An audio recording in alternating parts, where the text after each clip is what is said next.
you get looking at that deep. But every real estate we're not considered historical, so that would change newer neighborhoods.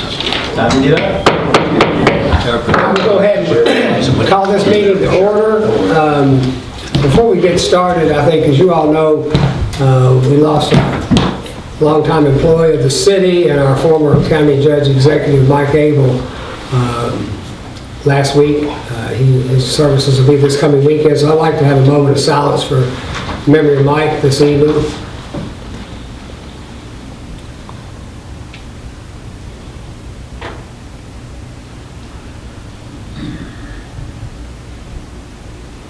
Okay, thank you. We're going to move a few things around on our agenda this evening. I guess under new business, as you all know, earlier today, our former CFO, Tracy Hudson, was arrested and has been charged by the United States Marshals and the United States Attorney's Office. The indictment was sealed earlier. It hadn't been fully released yet, to my knowledge, but the indictment does include wire fraud. Tracy is being housed in the Oldham County Jail. That's where all federally charged prisoners in the Louisville area are housed. We hope to have more information later this evening or tomorrow to share with the media. Most of you all in the room know what the case involves. Ms. Hudson allegedly has taken $764,000 from the city. We've recovered approximately $484,000. About $280 is still remaining. The good news, because this is now being handled by the feds, is that victims' rights laws come into play and puts us in a much better position to recover the balance of these funds in a federal court than it is in state court. So even though it took many months, 28 months for us to get to this point, I think in the long term that having the feds take it over, which did slow things down, is probably going to be a benefit to the city. And I know that the council and myself and all the city employees, current employees, we had been intent on recovering all funds that went missing because of this. This was a crime not just on city residents, but on county residents, because it involved ratepayers' money as well as just regular taxpayers' money. So we hope to bring this case to a fast conclusion now that there's been an arrest and an indictment. So that's all I wanted to share with you this evening. As far as the media goes, as soon as we get any further information from the United States Attorney's Office, we will forward it to you promptly. Thank you. Okay, Aaron, I think we're going to move. Our audit has been completed, and I want you to introduce our auditor to the council this evening and let them give their report out. Okay. So this is the second year for RFH CPAs to complete the City of Bardstown audit. Kevin Fisher is the audit manager, and he's my main point of contact during the audit process and also throughout the year. Anytime I have any financial procedure related questions, I can always bounce them off of Kevin. I'm pleased with the audit this year, and I'm pleased with the process in dealing with Kevin and his team. They continue to help me to learn and grow in my knowledge of government finance.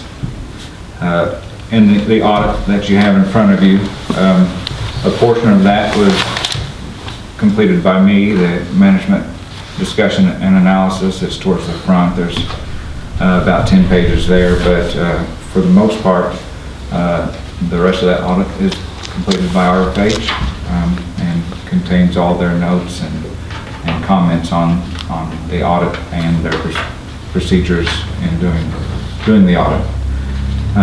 So with that, I'll let Kevin take it over and discuss this year's audit. Okay, thank you, Aaron. As Aaron introduced me, my name's Kevin Fisher. I'm with RFH CPAs. I'm the manager in charge of the city's financial statement audit. Brad Hayes is the partner at our firm, who's my boss, who's ultimately responsible for signing off and approving the final result of the audit. This is our second year doing the audit. I think last year I was up there, so it's nice to be in front of you all this year. It's definitely, I feel like it's a lot easier to talk to you all when we're in person. So glad to be here. I'll try to be as quick as possible. I feel like every time I do a presentation, I end up leaving and I'm like, why did I talk so long? So I apologize in advance. I know you all have a lot going on. When you look at the book in there, it's 62 pages. So there's a lot of information and there's a lot of hard work that goes into it. So that's why sometimes I talk longer than maybe I should. So I'll try to go as quick as I can. So in front of you, what I want to do is I want to hit the high points of the audit report. So each of you have in front of you a green bound book. I'm going to take you through that really quickly, okay? First of all, really important, we're looking at fiscal year 21. So this audit covers the period of July 1st, 2020 through June 30th, 2021. It doesn't look back, okay? So our engagement is covering that period and not before it. The numbers that you see are for fiscal year 21. And the balance sheet is the numbers, your cash, your investments, everything's as of June 30th, 2021. I know you all look at the numbers every month, so keep that in mind. We're looking at June 30, 2021. Directly after the table of contents is the independent auditor's report. This is a 2-page document. The verbiage in it, if you've been around, the verbiage in it doesn't change year to year much. Next year it is going to change, but we'll talk about that next year. What folks look for in this report is what's located at the bottom paragraph there under opinions. It says, in our opinion, the financial statements referred to above present fairly in all material respects the respective financial position of the governmental activities, the business type activities, each major fund, and the aggregate remaining fund information of the city of Bardstown, Kentucky as of June 30, 2021. What that means is that's a clean audit opinion. That's a good as you can get audit opinion. And what a clean audit opinion means is everything that follows this report, based off of our audit procedures and our opinion, is fairly stated in all material respects. All material respects means it could be off, you know, we're not guaranteed to the penny every number is correct, but in all material respects, the financial statements are fairly stated. So our opinion is on everything that follows this report here. After the independent auditor's report, on page 3, that's management's discussion and analysis. Aaron alluded to that previously. That's the city's report. Aaron puts that together. Our role in that is to make sure that the numbers agree with the audited financial statements. Our role is also to look at the comments that he's made in here and to make sure that they're fair and they agree with the financial statements, which we've done. So I'm not going to cover anything else in the management's discussion and analysis other than to point that out. The management discussion analysis is from pages 3 to 10. If you could skip to page 11, page 11 is the beginning of the audited financial statements. Unfortunately, if you've been around for a while, you know that governmental financials and the accounting rules are extremely complicated, and they require the city to present 2 sets of financial statements. One on full accrual, like a for-profit business would show, and another on a modified accrual, which is closer to a cash basis. On page 11 is the city's full accrual financial statement as of June 30, 2021. It shows everything. It shows debt, it shows the city's capital assets, it shows the requirement for the net pension liability for the county employees retirement system. It shows everything. And it shows everything lumped together. So there's the general fund, governmental activities is the general fund and all the funds of the city. And the business type activities is the city's utilities along with all of its utility funds, okay? If you go to the next page, so page 11 was the balance sheet. On page 12, this is a citywide income statement, okay? Again, this is on full accrual. So this is accounting for capitalizing debt, capital asset purchases, covering principal on debt and interest on debt, etc. So if you go to the bottom of page 12, the line that says change in net position, that's like the city's net income for fiscal year 2021. That's what change in net position is. So it says for the governmental activities, which the biggest part of that is the general fund, the change in net position was a positive $1.9 million. For the utility funds, the change in net position was a positive 3.7 million. That's pretty good, that's pretty solid. When you take into consideration, those numbers include depreciation. So it's including non-cash transactions such as depreciation. There's also 1.3 million in the governmental activities and 1 million in the business type activities that Aaron's familiar with that maybe y'all haven't seen yet of required adjustments for the CERS pension liability. So the fact that those are positive, even with those things in it, I think that's pretty strong. If you go to the next page, page 13, this set of financials is on a completely different basis. You would notice on this one, if you compare it to the previous 2 pages, there's no capital assets on here, there's no debt. So this is showing the financial statements for the general fund and other funds more on like a cash basis. It's not really cash because it has accounts payable, but it's eliminating debt, it's eliminating capital assets, mainly looking at current outflows for these funds. So it's a required way to present it, and I just wanted to point out that's what the differences are. If you go to page 14, next page, you'll see this is the income statement on that basis of accounting.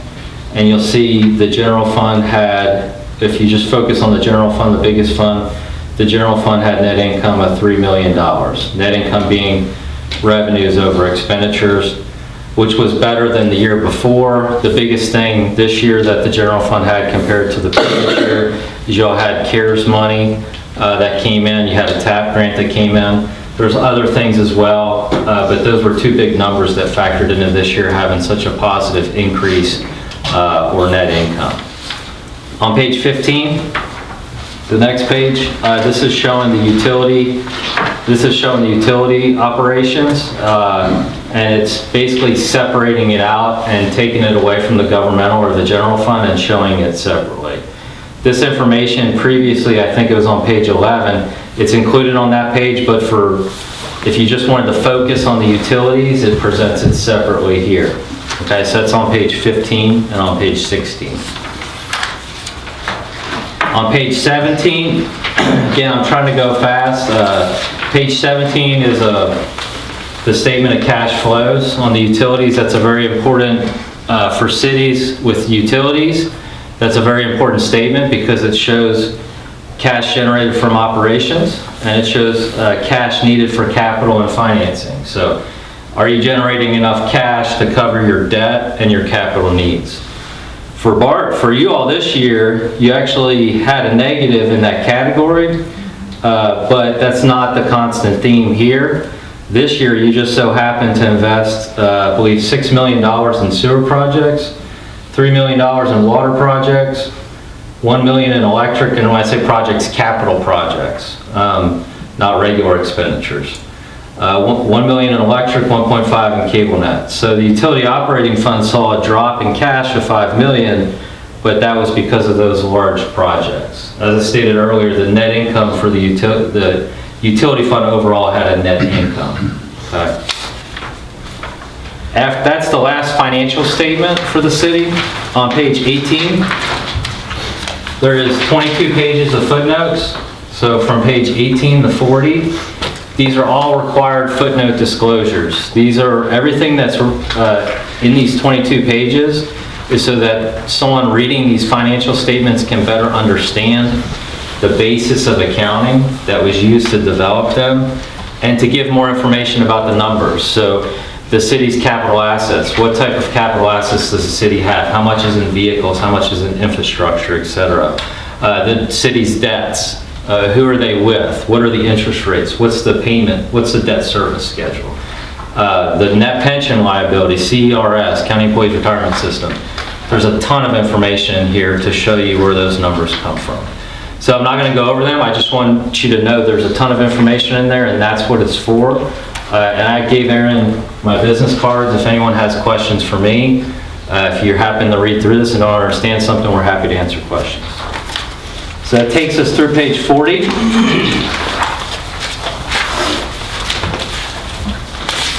On page 41, for those who are interested, it shows you the general fund's performance versus the budget. I'm not going to go line by line with it. I just wanted to let you all know that was there. I know a lot of time gets put into the budget process.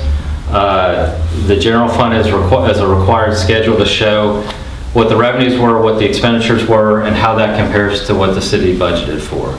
The city was in compliance with the budget ordinance, with the budget rules. The general fund did not overexpend its budget. I think revenues exceeded the budget a little, and expenditures were under the budget, which was a positive. On page 42, from page 42 to 51, these are all, believe it or not, required pension schedules for the county employees retirement system.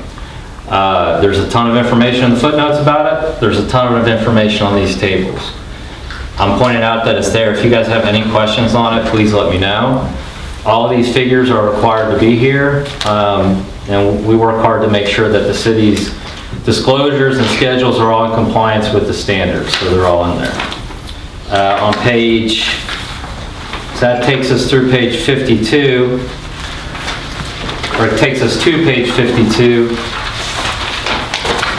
From page 52 to 55, it shows you individual funds that the city has outside of the general fund and the utility operating fund. So I'm just pointing out that those numbers are there. I'm not going to really spend any time just to let you know that those schedules are there as well. And then, doesn't have a page number on it, but after page 55, I'm sorry, after page 56, you all engage the auditors every year, not just to perform a financial statement audit, but also to evaluate and assess the city's internal controls, and for us to, as part of our audit, report back if we identify any deficiencies in the city's internal controls. When you think of an audit and you hear the word finding, that's where a finding shows up. It shows up in this report. The auditor's report that I talked about earlier, that's a clean opinion, there's no findings associated with that report. That report is just simply, at the conclusion of our audit, were we able to conclude that all your numbers were fairly stated in all material respects and that everything is in here that's supposed to be in here. So this is the internal control report. This is where you would see findings. For fiscal year 21, we did not have any findings, no control deficiencies. Fiscal year 20, the first year doing the audit, there were two. I'll mention them here in a few minutes. But for fiscal year 21, there were no audit findings. There were no internal control deficiencies or findings. If you go to 2 pages later, every year that the city expends over $750,000 in federal funds, it triggers a compliance audit called a single audit or a uniform guidance audit. The city, because of the CARES Act and other funds, expended over $750,000 in fiscal year 21 in federal funds, which is not a bad thing because it means you got money and you were able to invest it in the city. But you had to have that separate audit this year, okay? The programs, we don't audit every single dollar of federal funds when you have a single audit. We choose major programs, and we audited the CARES Act funds, and we audited the Rowan Creek EDA sewer project, okay? The results of those audits did not identify any findings or compliance issues. So there's no compliance or findings, there's no findings or compliance issues noted in this 2-page report. If you go to page 61, this schedule of expenditures federal awards, this shows you all the dollars that the city received in federal awards for fiscal year 21, received and spent. It's not every dollar that you were awarded, but it's received and spent for fiscal year 21. So it shows a total of $3 million, and it shows you where those funds, what grants those funds were from. And then finally on page 62, the schedule of findings and question costs. When you have audit findings, it shows up here. And as I mentioned previously, there were no audit findings.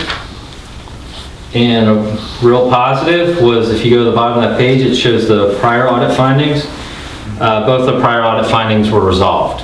So 2020-001 was mainly related to the prior CFO, whose her time leaked into fiscal year 20. So that was resolved. Aaron's been doing a good job. We didn't have any findings with the way he is doing things. And then we had a finding last year related to the budget of the non-major funds.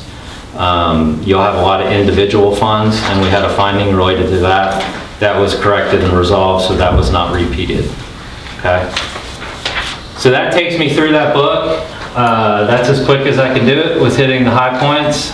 You also have in front of you a letter. The letter is something you should, I know you received from us last year, you should be receiving every year from your auditor. It is a required communication from the auditor. There's things that, it's an opportunity for the auditor to communicate certain things that isn't appropriate to show up in your greenbound book. Did we have a disagreement? Was there some sort of estimate that we weren't sure about? You know, those types of things. So we're happy to report that we didn't have, or did we have any difficulties and it took us longer? We had to charge more, you know, those types of things. You know, that's kind of what this letter is designed for. We didn't have any difficulties. The city's personnel were fabulous to work with. They were very responsive. When we needed something, you know, we got it right away, which was really good. We did have an audit adjustment this year on the second page. And the audit adjustment, that's not missing money. That's a classification issue. So sometimes you go through an audit, you do the best you can. The next year you go, you start looking at it, and you're like, that was in the wrong place as far as the classification issue. So there was one significant adjustment. We listed it here to point it out that we had to make that adjustment during the course of the audit. Not money that was missing. We didn't write it up as a finding because it was an oversight. It was a one-time oversight. If I have to list 8 adjustments on the schedule, that's when we end up with a control deficiency or a finding in the report that I mentioned previously. Other than that, the language in this letter is very standard. There's new standards next year, so it'll change a little bit, but nothing else of note in that letter. So that's all I have. I'm happy to take questions. It's a positive report, it's a clean opinion. The findings from last year were both resolved, which is very good. So it's my preference to give reports like this, but it doesn't happen that much. So that's very good. Questions? You did a good job in a not too long amount of time hitting the highlights of this 62-pager. I don't know how long I took. I don't think any of us read all 62 pages before you got here. You're going to do it tonight. Yeah. You know, I think we're grateful. We know we had some things that were carried over from just what we talked about the opening of this meeting about our former CFO that carried over into another year last year, but it's nice to get a clean report. And of course the CARES Act money helped all governments, and a lot of businesses got help with the PPP stuff last year, so we know that won't be forever, but it still sounded like we invested a lot of unrestricted reserves, particularly in the utility capital projects. That kept us from having to leverage the entire projects, you know, put in $5 million in cash reserves towards those projects. So that's why they're there. That's why they're reserves, and we hold them and spend them when those capital projects come up. Helps the ratepayers when you don't borrow as much money also. Right. Good job, Aaron. Absolutely. Good job, Aaron. Dennis, any media have any questions for him? I got it all there. All right. Thank you, Kevin. All right. Appreciate it. All right, thank y'all. If you have any questions, let me know. Thank you. Thank you. Okay, we'll move on into the regular, more normal agenda items. We have a service request for Foreman's Crossing. I'll let Jessica talk to that point. Yes, there is what I call the homestead home there on Foreman's Crossing. It's kind of a historical home. It's been there for a long time. And the developers have found that they have like a green space plan or a lot of common area in that development. And all this phase of Corman's is they're creating 4 additional lots in and around that home that along the street that they provided in the most recent phase. So it's 4 single-family homes. That's all it is. But it will require extending a manhole and sewer main from each direction to get 2 lots on one side of the house and 2 lots on the other along the new street. That will go to the Division of Water for approval and follow all appropriate guidelines. With the upgrades to the station, the addition of 4 single-family homes, the city has capacity at that station to handle that amount of development. This is not a huge phase by any means. So I would recommend approval of the request. All right. Anyone have any other questions for Jessica? You got the letter from Robert Mills, the engineer on the project, who makes sure that these are in compliance with our requirements. If there's no questions, then I'd ask for a motion to approve the request for Coleman's Crossing Phase 8, the amended request that was presented this evening. So moved. All right, we have a motion by Councilman Williams. Is there a second? Second, Mayor. Second by Councilwoman Hart. Any other discussion? Seeing none, all in favor say aye. Aye. Any opposed? All right, thank you. Jessica, while you're involved, let's go ahead and move to the first reading of ordinances, since you are Yes, involved in ma'am. that as well. I'd like for, it's the first reading, but I'd like for someone to introduce ordinance B 2022-01. It's in Chapter 53 wastewater ordinance, and there's just a small amendment to that.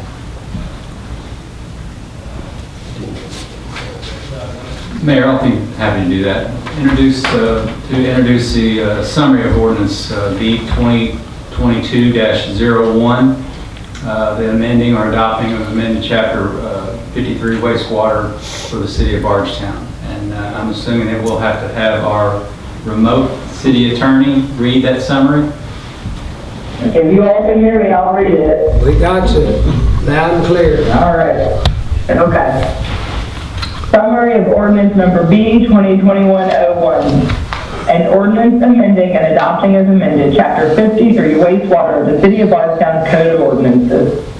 Whereas the City of Bardstown performed a rate study to revise its rates to appropriately cover its costs associated with providing service. And now therefore, the City Council of the City of Bardstown, Kentucky does hereby ordain that amendments be made to Chapter 53 wastewater under fees and charges, Section 53.127, system development charges of the City of Bardstown's municipal code to redefine apartment customer for the purpose of assessing system development charges and provide consistency and clarification for discounts with multifamily units as follows.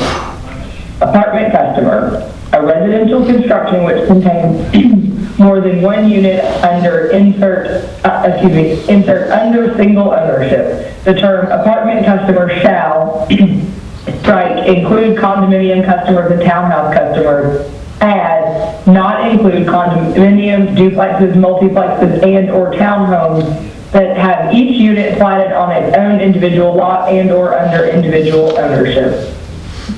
All ordinances in conflict herewith are hereby repealed to the extent of such conflict. This ordinance shall take effect immediately upon its passage, approval, and publication as required by law. All right, thank you, Audit. I'd like to ask Jessica to kind of give some background on this, if you could. Yes, Mayor. The council adopted back in August, that went into effect in September, some minor rate changes and connection fee charges, and we provided some clarification on how we assess those fees and what's considered to get those discounts and how they apply. All we're doing is, in this instance, is just providing, again, a little clarification. We've already passed, there's no change in any rates here, but we're just reiterating the same definition that was already created back then to just provide clarity and consistency within our ordinances throughout the same chapter. Just cleaning it up a little bit. Yeah, the apartment customer, part of that was, this was a catch-all for all these type of homes. It was left over from years ago, but way before we had so many townhouses and condos and stuff. And so they were listed in the multifamily part of it, like apartments. But now these, as you all know, these are single-family units separately platted on their own meters and so forth, unlike apartments. You know, apartments are duplexes, fourplexes, and so forth that are owned by one person for multi-families. These are owned primarily individually, so it's just cleaning up that language. You know, the square footage of these condos and townhomes are, in many cases, larger than a lot of single-family homes, unlike apartments. So they need to be more clarity in the definition of those units.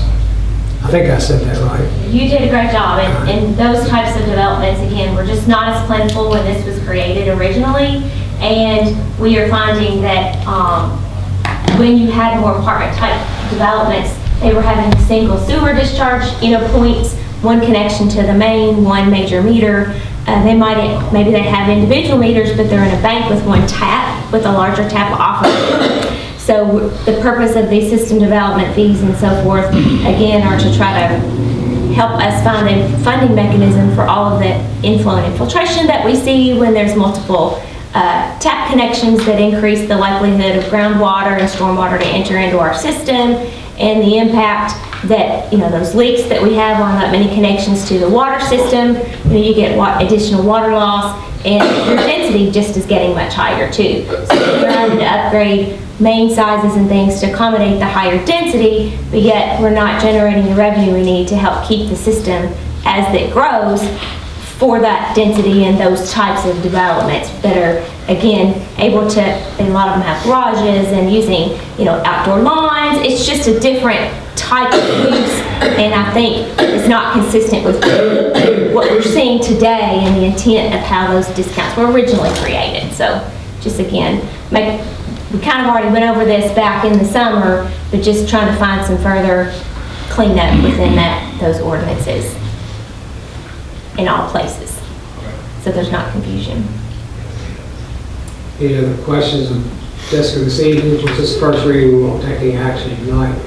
Be at the next meeting. Okay, thank you. All right. We'll move on then to our COAs with our Historic Review Board, and I guess we'll call on Audrey to read the summary of recommendations. Thank you, Mayor. COA 2201, 3rd Street Tap House, Michael Click King, applicant owner.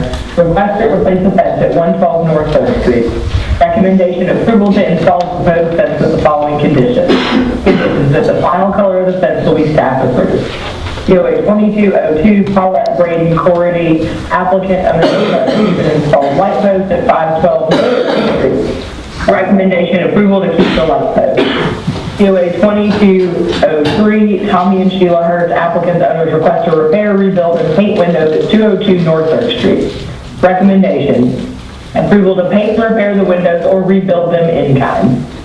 COA 2204, Casey Willett Van Baxter, applicant, Mark Mathis, owner, request to install parking signs at 201 East Flagey. Recommendation, approval to install proposed parking signs with the following conditions. The final design of the signs will be staff approved. COA 21198 amended, Chuck and LaDonna Hall, applicants, owners, request to amend the new construction design of a house at 208 South 2nd Street. Recommendation, approval to make the proposed changes to the house design with the following conditions. Conditions that the final design will be staff approved.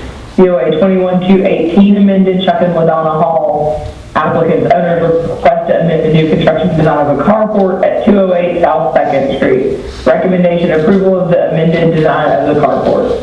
COA 2205, Chuck and LaDonna Hall, applicants, owners, request to remove 2 trees at 208 South 2nd Street. Recommendation, approval to remove the 2 proposed trees with the following conditions. At least 1 tree will be planted back on the property. COA 2206, Save 33 Properties LLC, applicant, owner, request to replace the siding at 105 West Muir Avenue. Recommendation, approval to install the proposed siding with the following conditions. Conditions, the siding will have a 4-inch exposure and be smooth, hardy plank siding. COA 2208, Save 33 Properties LLC, applicant, owner, request to replace the windows at 105 West Muir Avenue. Recommendation, approval to replace the windows in their existing locations with the proposed windows. COA 2209, Save 33 Properties LLC, applicant owner request to remove the deck at 105 West Muir Avenue. Recommendation approval to remove the existing deck.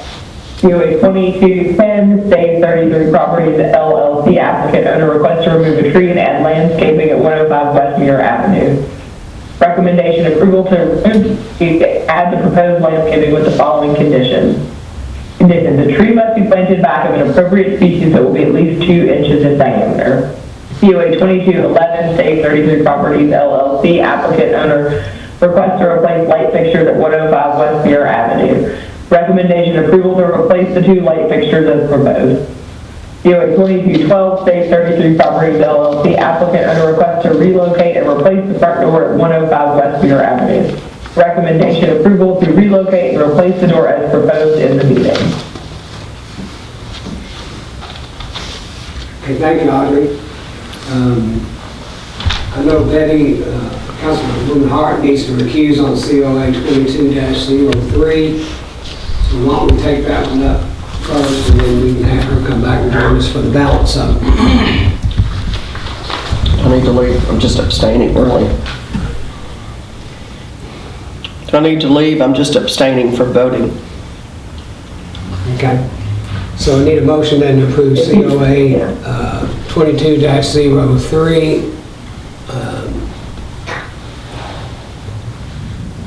Yeah, there's no conditions on that. So move, Mayor. A motion by Councilman Hibbs, is there a second? I'll second that, sir. Second by Councilman Buckman. Any discussion? Seeing none, all in favor say aye. Aye. Any opposed? Okay, motion's carried. All right, now we can take up the balance of those that you just had the summary read to you. Need a motion to approve them. I would point out, I did talk with Rashay Jennings, our head of our Historical Review Board organization.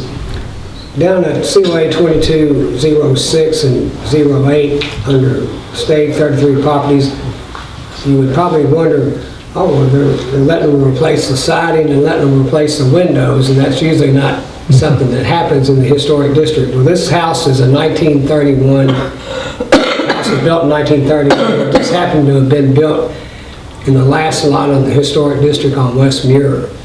So it never was built with wood siding, it was built with asbestos siding and then later covered by vinyl siding. So they requested to take that off and put the hardy plank on. So that's why they approved it.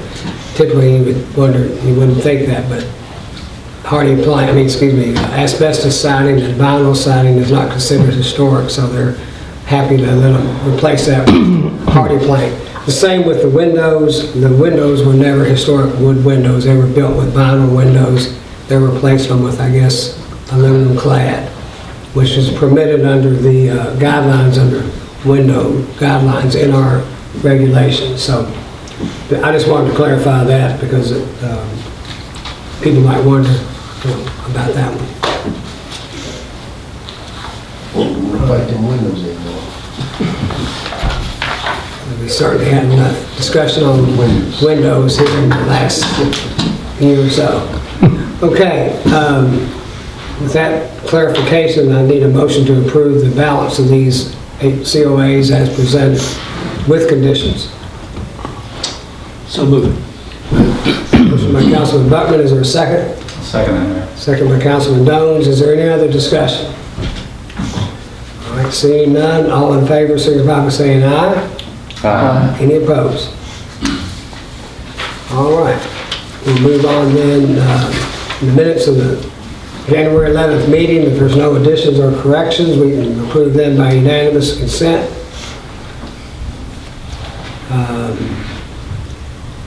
We've already covered all the other things. No cemetery deeds. I would want to report to the council members that we got a really nice handwritten thank you letter for the blessing boxes from a local resident who has a hard time. He said that when he runs low on his money to be able to buy groceries, these are really a saving grace to him. So he sent a handwritten letter for you all and thanking you all for your work with those blessing boxes. So if you want to take a look at it after the meeting, I brought it with me. I think that's the first one I've seen come to me from people. We know they're being used. Y'all are doing a hell of a job with that. So would y'all want to comment on that while we're talking about it? Roland's been helping a lot the last few weeks, so I certainly appreciate that. Keeping you busy, isn't it, Roland? Sure is. Mayor, may I say, I'm sorry. I was gonna say, one time I was actually putting some items in a box and people were actually taking them before I could finish. That's good. Makes you feel good. Yep. Mayor, I was just going to say, I had told Gary that I wasn't going to report on the Electric and Cable Committee, but I can probably go ahead and give that report if that's okay. Sure. And I'll try to keep it brief, but our recent Electric and Cable Committee meeting, mostly Eric Richter had reported on the ongoing underground projects, which is basically where we're trying to eliminate a lot of the aerials and overhead feeders to residential properties and commercial properties alike to try to limit damage by storms and such, and that's progressing nicely. He provided a detailed map. There's a bid opening on those projects will be January 20th. We discussed the tree trimming policy that's proposed by Eric, and he gave us an update on that. Basically, the discussion was about the difficulty of determining whether the city or property owners are responsible for trimming of trees if they're in power lines or if they're dangerously close to power lines or within that safety limit. He's proposing a vegetation management policy that will address all that. He's laid out some very clear guidelines for the city to follow. It'll come out of committee and then he'll present it, of course, to the mayor and the council for your all's approval. So it's a pretty good policy. We did a lot of discussion. There was some tweaking that we all asked for to basically protect property owners' rights and you know, looking out for the city and property owners both. There was a cable update by Nahome ALA. Most of the fiber upgrades are complete in the Maple Hill area. The work in Tullamore is wrapping up.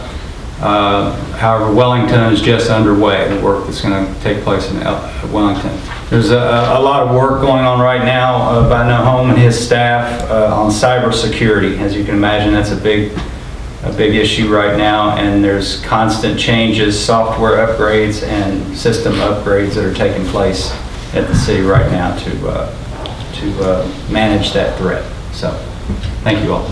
Did he also say that we have our own cloud now too?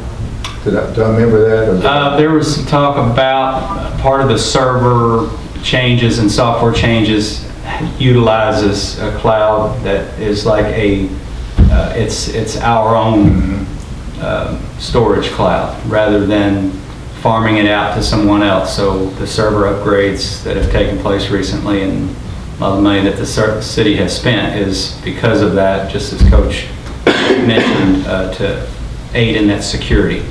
So it helps get an extra firewall or an extra air gap so that keeps our data, the city data, safe. Well, one more thing to add that you probably didn't cover, but Greg knows about it. We've also implemented a training program within the city staff, anyone who are on city desktop computers and so forth, to be trained on how to spot phishing and potential cyber people doing their thing. I took it and I passed it. I'm happy to know that I was able to do that.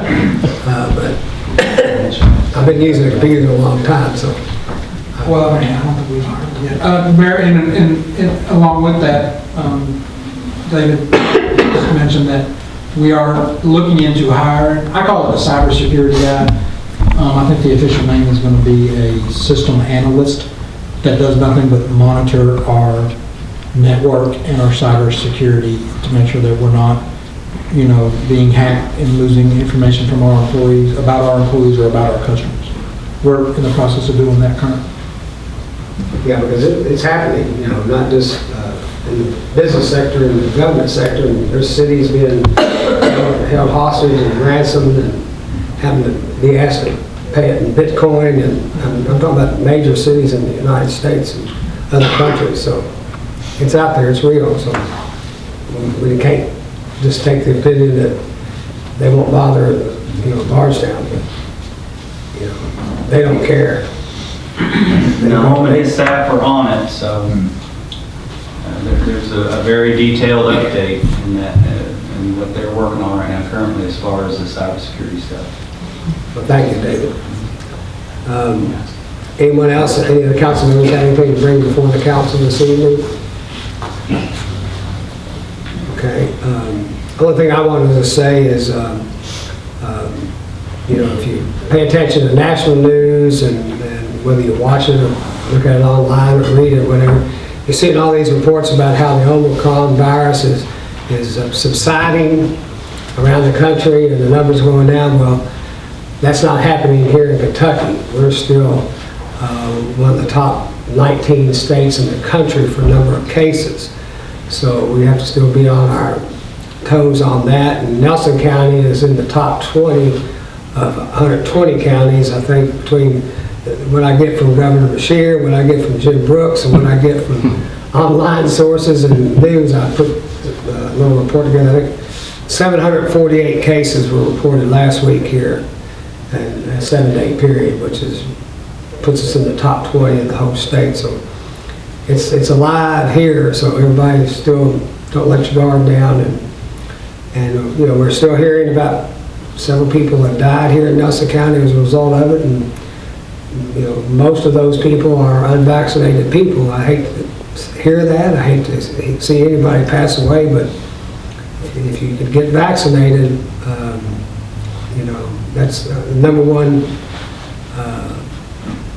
weapon you have to fight it. My 1-year-old grandson had COVID last week, 14 months old, so he was kind of sick for a few days, but he got through it. But he can't wear a mask and he can't get vaccinated, but it's out there. Everybody can get exposed to it. So that's all I've got. I'd ask anybody doesn't have anything else, and ask for a motion to adjourn. So moved. Who was that? Bill Shekels? Second by Coach Rowe. All in favor say aye. Aye. All opposed? Thank you all. Dennis, looks like they all won. They all took the over.